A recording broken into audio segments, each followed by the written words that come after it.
C'est en présence de nombreux invités, dont le maire de Saint-Eustache, Pierre Charron, qu'ont été dévoilées mardi les premières unités témoins du projet Rivière-du-Chêne-le-Quartier, qui comptera d'ici 2 ans 124 maisons jumelées au bout de la rue du Souvenir, dans le secteur du boulevard industriel et du chemin Rivière-Nord à Saint-Eustache. Comme l'a expliqué Mélanie Letarte, adjointe à la direction chez Gestion Benoît Dumoulin, promoteur, on souhaite voir ce développement s'intégrer parfaitement au paysage eustachois. On axe vraiment le projet, le développement sur la nature, sur l'environnement, parce qu'il y a un grand pré derrière où les gens vont pouvoir profiter de cette vue. Ensuite, il y a plusieurs espaces verts, en fait, aménagés où les gens vont pouvoir se promener également. Okay. Ce sont des unités d'habitation jumelées. C'est un peu pour les jeunes familles dynamiques, les premiers acheteurs, des acheteurs qui ressemblent à la ville de Saint-Eustache, en fait, qui est en constant développement. Le prix de départ de ces unités d'habitation a été fixé à 249 000 $ taxes incluses, un prix qui, selon le maire Charron, contribuera à attirer ou même à garder à Saint-Eustache de jeunes familles. On est très heureux de pouvoir accueillir de nouveaux résidents ou de conserver nos résidents.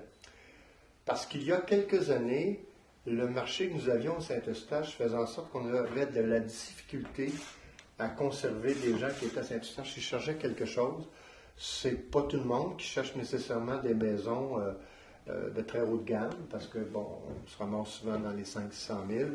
Quant à Patrice Paquette, conseiller du district Rivière-Nord depuis 17 ans et président du comité consultatif d'urbanisme à Saint-Eustache, il a dit vivre ce projet d'une toute autre façon, de par la nature de ses fonctions.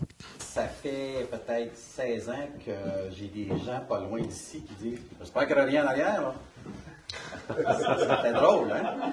Puis moi, j'avais dit, écoutez, je l'espère pour vous, mais sachez que c'est zoné blanc, c'est résidentiel, tout ça. Alors, pourquoi j'ai introduit ça comme ça? C'est que quand on a finalement eu le projet qui démarrait, là, je me disais, faut pas manquer notre coup, là. Faut que ça soit beau. Et là, il faut que ça soit beau quand tu es conseiller d'un quartier, puis même résident.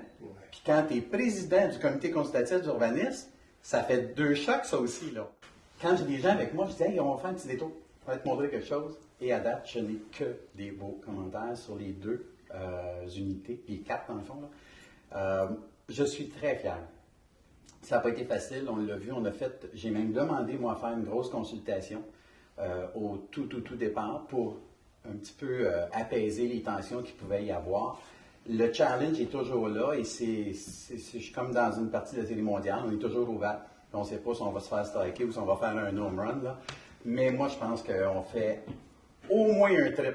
Si ce n'est pas un home run, au moins on fait un trip avec ça parce que c'est vraiment beau. En tant que conseiller municipal, je suis très content. Pour en apprendre davantage au sujet de ce développement résidentiel, il suffit de visiter le gbdconstruction.com ou tout simplement de se présenter au 802 rue du Souvenir à Saint-Eustache.